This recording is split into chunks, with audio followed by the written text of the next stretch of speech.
everyone, we're back. Week number 2. Week 2 is about problems. If we're going to be problem solvers, we need to understand some things about problems. What are problems? Last week we were asking, what are leaders? Leaders are problem solvers. Be pretty good idea to understand what problems are. So we'll go there. We'll talk about that this week. Let's talk about it. What are problems? Everybody's got problems. Everybody's got problems. Hey guys, what's up? It's me, Maisha Salim, CEO of the Fire Network. Welcome to week 2 of module number 1 on leadership. This week's topic is, what's the problem? Last week, we concluded that leaders are problem solvers. Now, we all know that problems exist all over the world. There's a lot of things that are happening that are simply not good. No bueno, not good. We don't like it. We see problems at school. We see problems in our communities. We see problems on TV. But knowing that a problem is there doesn't fix it. We have to really take a good look at what the problems are so that we can come up with a solution that will fix it. We're leaders, and that means we don't just see problems and ignore them. We see problems and we look for solutions to try to fix them. But the first step to problem solving is being able to identify a problem. What does it mean to identify something? I'm glad you asked. Identifying something means to be able to describe it, to point it out. Hey, look, there's a problem over there. To know that it's there, but most importantly, to acknowledge it. And that part is really important. Unfortunately, there are people in this world who see problems that are hurting other people and they simply act like they don't exist. They want everyone to believe that what's a problem for someone else isn't really a problem at all because it's not a problem for them. A lot of times, if a problem is not directly hurting another person, then they don't do anything to try to fix it. They don't acknowledge it, they don't pay attention to it, and they don't do anything to try to solve those problems. But as leaders, we are problem solvers, and that means that we've got to see the problems that exist around us. We can't ignore them. We've got to acknowledge the problems that are happening, whether they're happening to us or other people, and we've got to do something to help to solve them.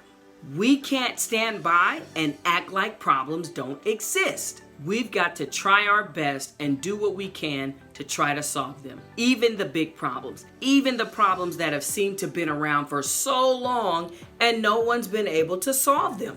We have to care enough about other people to make the decision to step up and do something to help. So, the first step to solving a problem is to actually acknowledge that a problem exists, to recognize it, to be able to describe it, and to point it out and say, hey, that's happening over there, that's a problem. And I'm going to be the one to step up and do something about it. So, we have to ask the question, what is a problem? A problem is something that is not good. Not good. No bueno. We don't want it. We don't like it.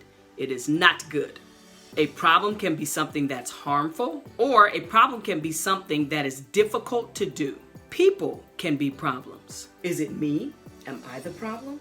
No, you're not the problem, but there are people whose behavior or what they do can make things difficult for other people and sometimes for themselves. But for leaders, when we see something that's not good, we want to do something to change that.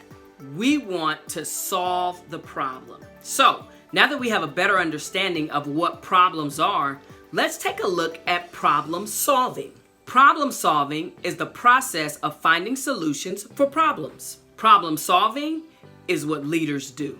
Leaders have the courage to at least try to solve problems. And guess what? The best leaders are leaders who solve problems the best. Great leaders don't just see problems as problems. They see problems as opportunities. An opportunity to make a difference, an opportunity to help someone, an opportunity to change things for the better. Unfortunately, a lot of times what happens when people see problems is they'll complain about it, they'll tell other people about it, but they won't do anything to try to solve it. They may even be sad that the problem exists. But sometimes the truth is that they don't know enough about the problem, and they don't think that anything that they're capable of doing is going to be enough to actually make a difference. And that's simply not true. Every problem has a solution. We're leaders, and if we work together, we can find a solution for any problem. So, I'm a leader. That means I'm going out into the world and I'm looking for problems to solve. So, how do we find a problem to solve? Let's think about this. What's something that's not good in your neighborhood? What's something that's not good in your school? What's something that's not good in the world? Once you answer those questions, then I want you to ask yourself, if that's not good, how should it be?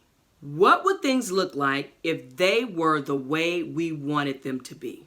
Problems are not normal. No matter what our world looks like, no matter what our lives feel like, it is not normal for us to live a life full of problems. We've got homelessness, sickness, unhealthy food. People are afraid of being hurt by other people for no reason. There are so many things in this world that are just not fair, like the fact that some schools are in way better condition than other schools. Some schools have way better resources for their students than other schools. There are students in the world who are going to school with no books. Their schools don't have enough teachers. And there's not enough healthy food for them to eat. These types of problems are not good. So as we work to solve problems, we've got to look at the way things are and compare them to the way things should be. So really quick, let's walk through the process of solving problems. First, we've got to look at the world and see the things that are not good. Then we're going to describe what that problem is. Next, we want to find out what caused the problem. Why is it a problem in the first place? Is there someone or something that's responsible for it? When did this problem first start happening, and why did it happen? Then we've got to take a really good look at what the problem is doing to other people. How is this problem making people's lives bad? Then, once we can answer all of these questions about the problem, we can find the best possible solution to solve it. So, then we move on. And now we want to ask ourselves, what can we do to solve this problem? This, my friends, is how we solve problems. The first step is to identify a problem. So today, what we're going to do is we are going to write a problem statement. We're going to write down what the problem is and compare that to what we want things to be like. We also want to write down why it's a problem and why it's important for us to solve it. We want to solve problems not just because we're leaders, but because the problems of this world are affecting other people. And because leaders care about other people, we can't just sit by and ignore problems like they don't exist. So, let's go. We've got some work to do. You are an amazing and courageous leader. And today, we're going to make the first step to solving a problem. We're going to identify a problem that needs to be solved. Now, we're not going to stop there, but that is where we start. Let's go. Whew. Problem solving. Somebody's got to do it. Why not you? Why not me? Why not us? Let's work together. Solve some problems. Problem solving. Problem solving. Oh. Problem solving. Problem solving. Problem solving.